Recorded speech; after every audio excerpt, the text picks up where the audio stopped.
Every night at 6:45, David comes through the same door of the same diner and sits in the same booth in the corner.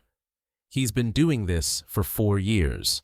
Not 4 years and a few months. Not 3 years and 11 months. Exactly 4 years. He knows this because he knows the exact date he started. Knows it the way you know a day that changed everything. The way certain dates burn themselves into your memory and stay there whether you want them to or not. The booth is always available when he arrives, probably because he's here at the exact same time every single evening, and the staff has learned not to seat anyone there after 5:30 just in case he comes in. The waitresses know him.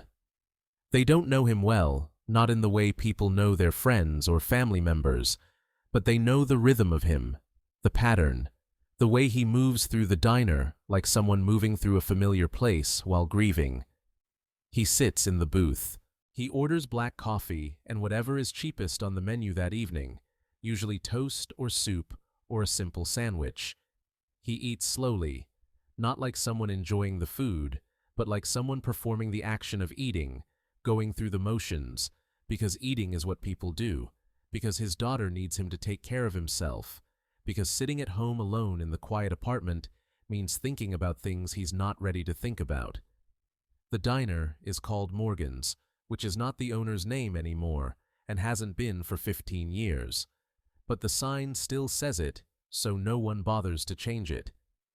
The walls are a shade of beige that was probably intentional 40 years ago. There are photos on the walls of the diner from different decades, black and white photos showing the same booths and counter looking exactly like they do now. Red vinyl seats worn smooth by decades of people sitting down to eat, to think, to escape, to find refuge. The lights are warm and amber, the kind of lighting that makes everything look slightly golden, slightly softer than it is in the actual world. There's always a low hum of sound, the coffee maker, the occasional clink of dishes, people talking in low voices, the sound of forks on plates, the background noise of human existence continuing even when individual hearts are breaking. The smell is always the same too. Coffee and butter and something like home. Something like warmth. The kind of place where the broken come to feel a little less alone. David has a routine within the routine. He arrives at 6:45. The hostess, a woman named Carol who's worked there for 12 years, doesn't even ask him anymore. She just nods toward the corner booth and watches him settle into it the way someone settles into a familiar chair, already knowing where his body will fit. He drapes his faded gray jacket over the back of the booth. He pulls out his wallet and removes a few bills, laying them carefully on the table in a small pile.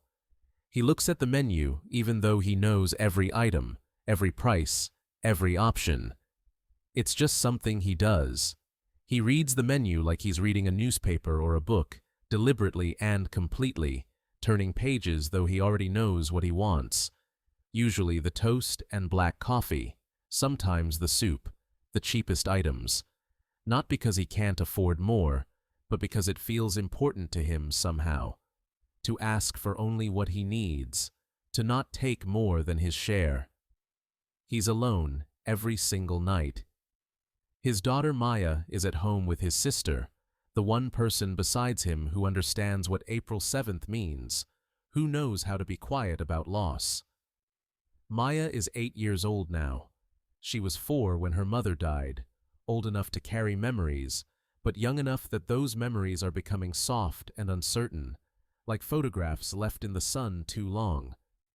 David worries about this constantly. He worries that one day his daughter will try to remember her mother and will find that the image has faded completely, that Sarah will become just a story he tells her, just words instead of a real person who once existed in the world. Elena noticed him on his 14th visit, though she'd seen him before without really seeing him. He was just a quiet man who came in at the same time every evening and ordered the same kind of thing, something inexpensive, nothing fancy, nothing that required much interaction. But on his 14th visit, she noticed something about the way he left money on the table. He was precise about it. He had a small notebook that he would pull from his pocket, and he would write something in it. She couldn't see what, and then he would carefully count out bills and coins. The amount seemed oddly specific. She didn't pay real attention until the 15th time, and the 16th, when she realized he was leaving the exact same amount every single night. Not approximately the same, not within a few cents, exactly the same. She watched from behind the counter while she was ringing up another customer's order. The man would sit in his booth. He would drink his coffee slowly, always with both hands wrapped around the cup like it was something fragile or sacred. He would eat whatever he'd ordered, methodically working his way through the plate like it was a task to be completed rather than something to be enjoyed. His movements were deliberate and slow. He never rushed. He never seemed to be checking his watch or looking at his phone. He just existed in the booth, existing the way some people exist, like they're just marking time until they're allowed to leave. Then he would pull out the notebook. It was small and leather-bound, worn at the edges. He would write something down, his hand moving across the page with care, taking several minutes, long enough that Elena could tell it wasn't just a quick note, and then, very carefully, with the kind of precision that seemed strange for a diner tip, he would arrange bills and coins on the table. Every time the same amount, $47.23. It was oddly specific. It was oddly haunting. Elena had worked at the diner for 5 years. She'd seen lonely people before. She'd seen the elderly who came in because going out to eat meant someone was speaking to them. Someone was acknowledging their existence. She'd seen men on their lunch breaks who seemed to be running from something. She'd seen families, couples, children, the whole spectrum of human experience filtered through the diner's amber light. She'd seen people grieving, though usually they grieved in groups, with other people around them to hold them up. She'd never seen anyone leave the same tip with such precision every single night. It caught her attention in a way she couldn't explain. It seemed like a clue. It seemed like a code. It seemed like a man trying to say something that he couldn't say with words. The specificity of it was what got to her. The fact that it was the same amount down to the penny. That wasn't randomness. That wasn't generosity in the traditional sense. That was a message.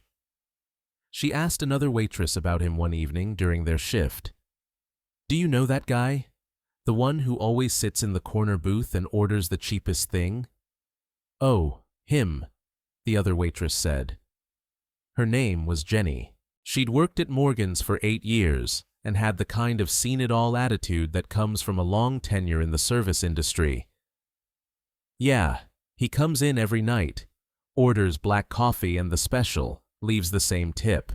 I think his name's David or something. He's not weird or anything. Just quiet. Sad, maybe. I don't know. He wears the same jacket every night. I notice stuff like that. Same gray jacket, same booth, same order. You kind of start to feel like you know someone when they come in that regularly, but you don't really know them at all." Elena couldn't stop noticing him after that. It became a thing. Every night when he came in, she would watch for him. She would be alert to the bell above the door, knowing his arrival would come at 6:45. She would observe the ritual. She would watch him pull out the notebook, write whatever he was writing, and arrange the money with such care that it seemed like it meant something profound. She tried to figure it out. She wrote down the numbers one night after he left. $47.23. She looked for patterns. Was it a date? April 7th, 23? That would be April 7th. She looked that up once on her phone during her break. April 7th is apparently the birthday of several famous people, but nothing that seemed connected to a quiet man in a diner. Was it a time? 47 minutes and 23 seconds? That seemed arbitrary for someone to encode into a tip. Was it some kind of code? A message? She felt almost like a detective, like she was trying to solve something that meant something, and maybe that was part of why it captured her so completely. Her own life felt small and manageable. She lived alone in a studio apartment. She worked at the diner 6 days a week. She went home and watched television and talked to her mother on the phone. She had friends, but she didn't see them very often. This mystery felt large by comparison. This mystery felt important. She started keeping track on paper. She wrote down the dates and amounts, even though the amounts were always the same. She felt a little silly doing it, but she also felt like she was honoring something. Like she was saying, "I see you. I notice you. Whatever you're doing, I'm paying attention." She wrote notes. November 3rd, same amount as always. What does this number mean? November 10th, customer asked for extra coffee. Didn't respond. Just stared out the window the whole time. November 17th, hands shaking slightly when he placed the tip. Something upset him tonight. She finally did something about it on a Thursday night in March, almost a year after she'd started noticing him. She was closing the diner, wiping down tables after the last customers had left. The amber lights turned up bright to make the cleaning easier, the homey feeling of the diner disappearing when the lights got too strong. He was the last to leave, as he always was, probably because he didn't want to go home, probably because the apartment was quiet and the memories were loud. He stood up from his booth after he'd paid, as he always did. He left the money on the table, as he always did. $47.23, arranged carefully in the familiar pattern. He put on his jacket, moving slowly like his joints hurt, or like he was moving through water instead of air. He walked toward the door, and something in Elena, something reckless or desperate, or simply too curious to ignore, made her follow him. She told herself it was nothing. She told herself she was just closing up and happening to leave at the same time. She told herself that she was going to his neighborhood anyway, which wasn't true, but was a lie that seemed reasonable. She locked the diner door behind her and followed him down the street at a distance that she hoped seemed casual. He walked slowly, like someone who wasn't in any particular hurry to get anywhere, like the journey was the point rather than the destination. He walked for about 15 minutes, moving through a neighborhood that Elena recognized, modest residential streets with older houses, the kind of neighborhood where families lived on limited means, where people worked regular jobs and paid their bills and did the best they could. The houses were small but cared for. There were gardens. There were children's toys in yards. There was a quality of people just trying to make a life in a world that was difficult. He turned into a small house on Birch Street, a 2-story house that was painted yellow but probably needed repainting. The yard was small but cared for. There were flowers in the front beds, colorful blooms suggesting someone was paying attention, someone was making the effort to maintain beauty in a small space. Elena noticed this. She noticed that the flowers were fresh, recently planted, suggesting someone had put effort into making things beautiful, even though the rest of the house showed signs of being on a budget. Elena stood on the sidewalk for a moment, feeling suddenly strange, suddenly like she'd crossed some kind of boundary that she shouldn't have crossed. She'd followed a man home. She'd invaded his privacy. She'd let her curiosity take her further than curiosity should take anyone. She was about to turn back and walk away when she saw movement at the front window. A small figure, a child, a girl, maybe 8 years old, standing at the window. She was pressing her hand against the glass, and she was looking at the man walking up to the house. Her face lit up when she saw him. And when he reached the door and opened it, the girl threw her arms around him, nearly knocking him backward, and Elena understood something about why he was the way he was. Elena understood that this man wasn't just grieving. He was being grieved for. He was being held. He was being needed. Someone was waiting for him to come home. Someone small and young and alive was waiting for him. Elena could see it from the street. She could see the way his whole body changed when he saw her, like something in him that had been frozen all day suddenly came back to life. She walked away slowly and didn't follow him again, but she thought about him every single shift.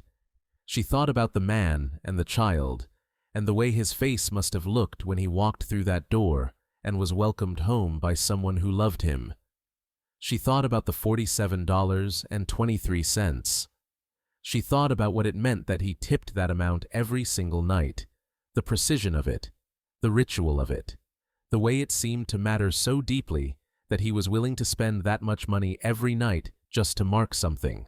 She thought about his hands when he was placing the tip, the careful way he touched the money like it was sacred. She started to piece things together. A daughter, a man who came alone, a man who was grieving something, a man who was leaving the same amount every night.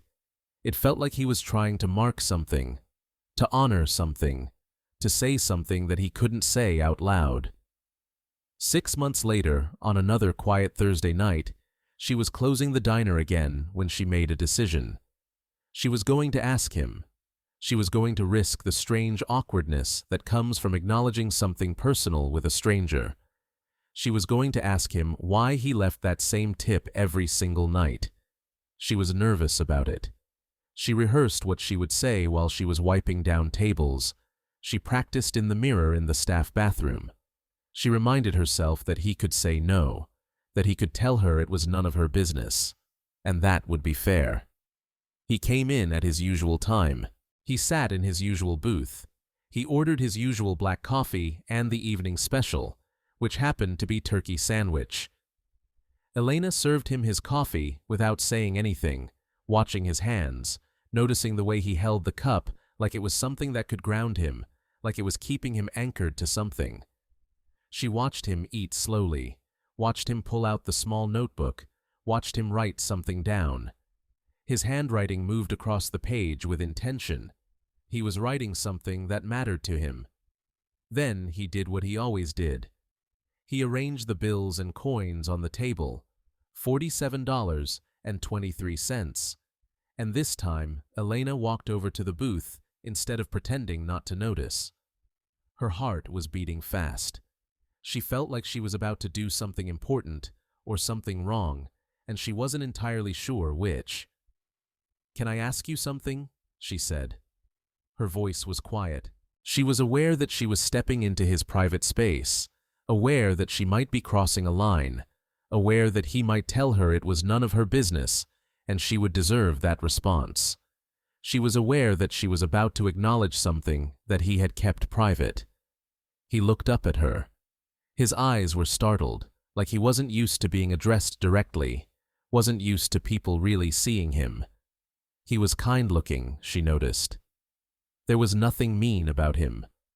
There was only sadness and something that looked like it might be love, worn thin and turned into something that looked like pain. "It's okay," she said quietly. "You don't have to answer. I've noticed something, and I'm probably being weird about it, but I've noticed that you leave the same tip every night, the exact same amount, $47.23. And I've been trying to figure out what it means. And I know it's not my business. I know I shouldn't have even noticed. But I did, and I can't stop thinking about it. It feels like a message, like you're trying to say something." He didn't speak for a long moment. He just looked at her. His hands were on the table, and she could see his wedding ring, saw that he was still wearing it, even though there was something about him that suggested he'd been married to a person who was no longer here. The ring was worn, the gold scuffed and marked from years of life. It was a real wedding ring, worn from real use, the kind of thing that tells a story. "You've been counting my tips?" he finally said. There was no anger in his voice, just a kind of surprised recognition, like he was surprised that someone had been paying attention to him, like he was surprised that his private ritual had been observed. "Yes," Elena said. "I'm sorry, that's weird. I know it's weird." He looked back down at the money on the table. He picked up a coin and looked at it, then set it back down carefully. He touched the bills with his fingertips, not moving them, just acknowledging them. "My wife died 4 years ago," he said. He said it like it was the beginning of a sentence that he'd been trying to figure out how to start for a very long time. His voice was steady, but his hands trembled slightly. "She died on April 7th. That's the date. April 7th. In 2023, which would be April 7th, 23. April 7th, 2023. 47:23. Elena felt something shift in her chest. A moment of understanding. A moment of recognizing that she'd been right, that this amount did mean something, that this was not random, that this was a man speaking in numbers because he couldn't speak in words, because words weren't big enough, because numbers were constant and precise and couldn't be misunderstood.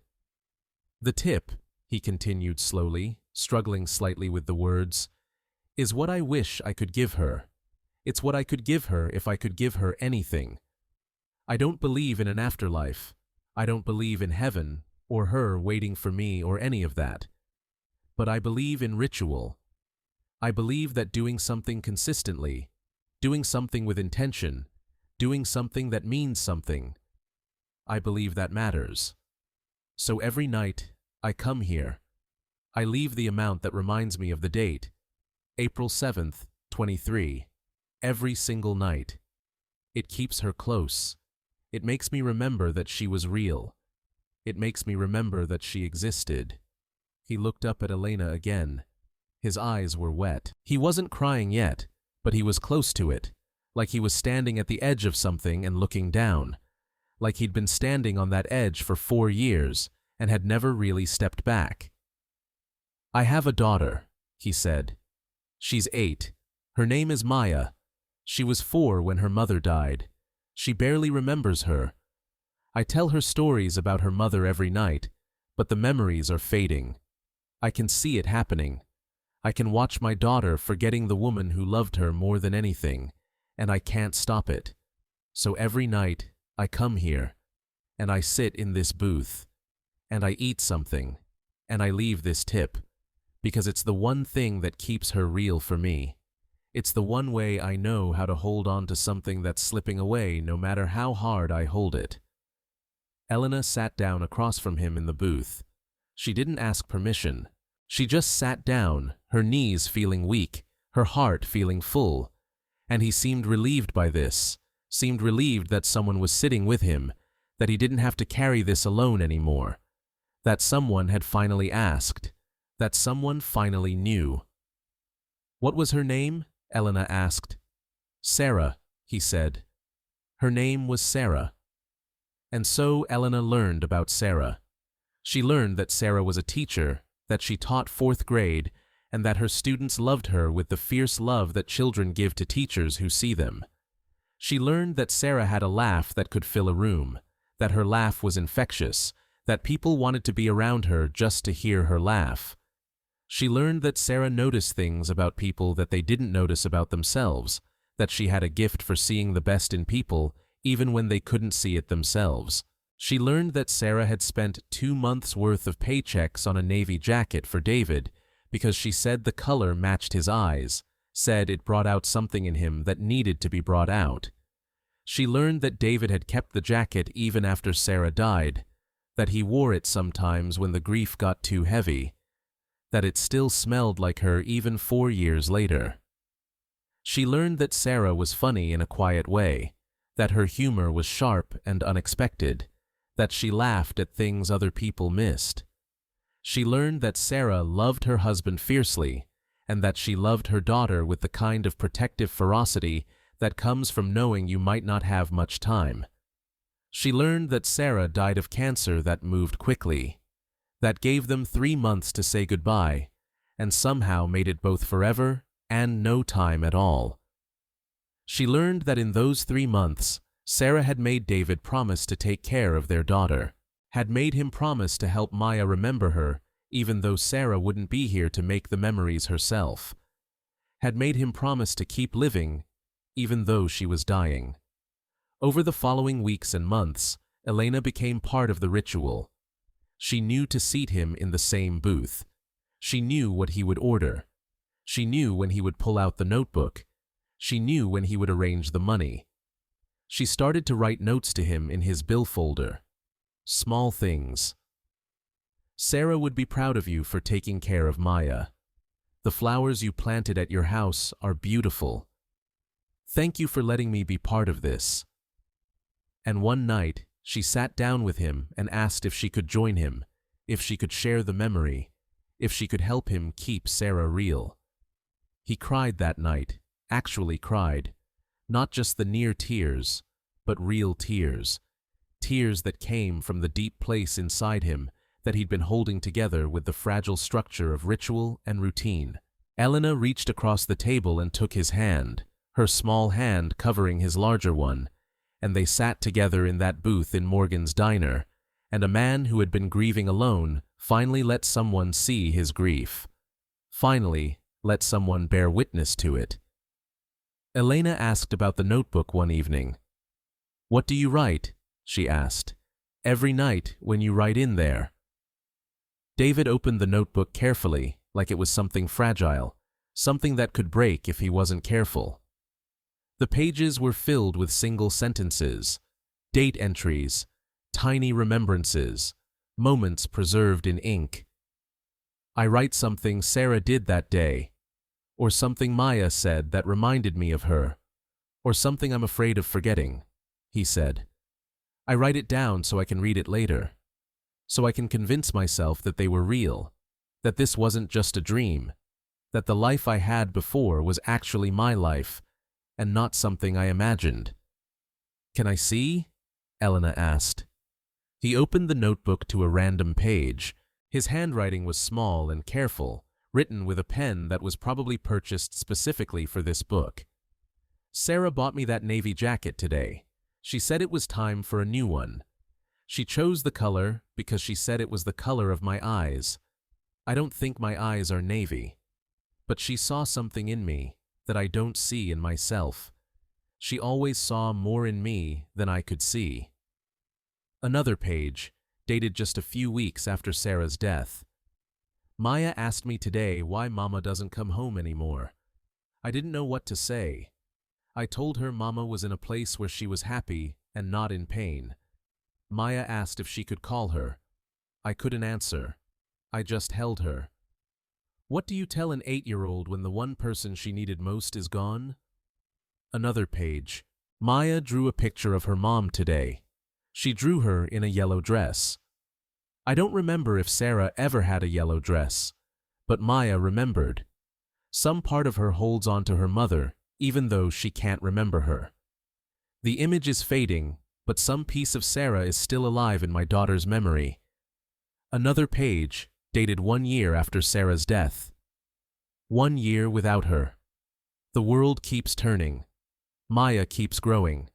I keep going to work and coming home and trying to be enough for both of us. But I'm not. I'm only ever half of what we were together. 4 years ago today. I'm still here. We're still here. I have to believe that matters." Elena read the notebook and understood something about grief that she hadn't understood before. It wasn't just about loss. It was about trying to preserve. It was about ritual and precision, and showing up every single day and saying with your presence and your actions, "This person mattered. This person was real. I haven't forgotten. I will never forget." She talked to the diner manager. She suggested that David might want to bring his daughter in sometime, that maybe Maya should know about this ritual, should understand that her mother's memory was being held in this way, should know that she wasn't the only one remembering. David was hesitant at first. He wasn't sure he could bear having his daughter see him grieve. He wasn't sure he could let her know that he was barely holding it together, that he was using the diner and the ritual and the $47.23 to keep himself functioning. He was worried that if Maya saw him cry, if Maya saw how much pain he was in, it would scare her. It would make her feel responsible for making him feel better. It would take something from her childhood that he was already trying to preserve for her. But eventually, he brought her in. Maya was a small girl with her father's dark eyes and a quiet intelligence that seemed almost unsettling in a child so young. So, she had dark hair that her father had braided carefully that morning. She wore a simple dress that had been washed so many times the color was fading slightly.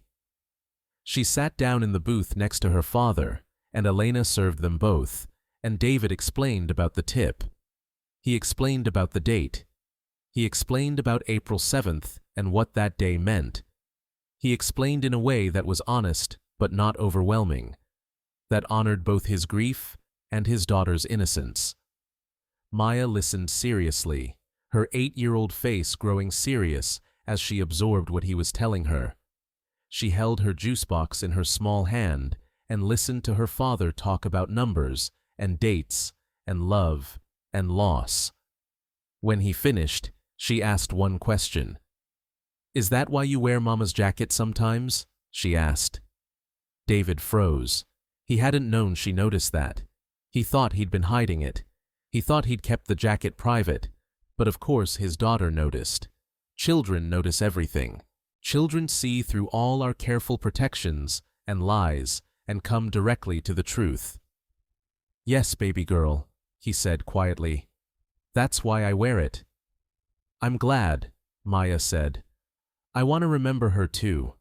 I don't remember her very much anymore.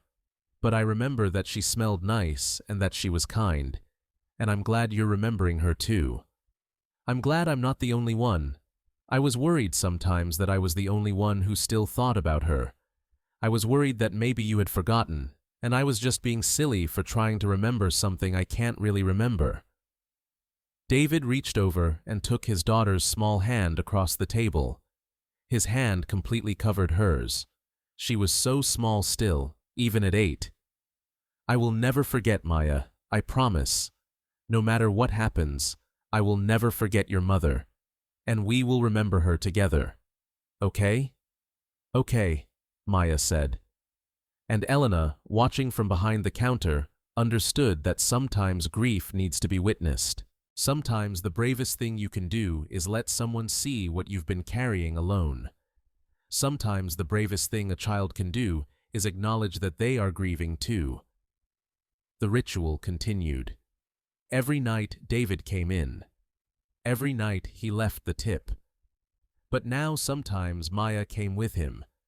Now sometimes they sat together and talked about Sarah, while Elena served them coffee and toast and listened to their memories forming and reforming, adjusting as time passed, as the precise memories faded and were replaced with feeling and essential truth.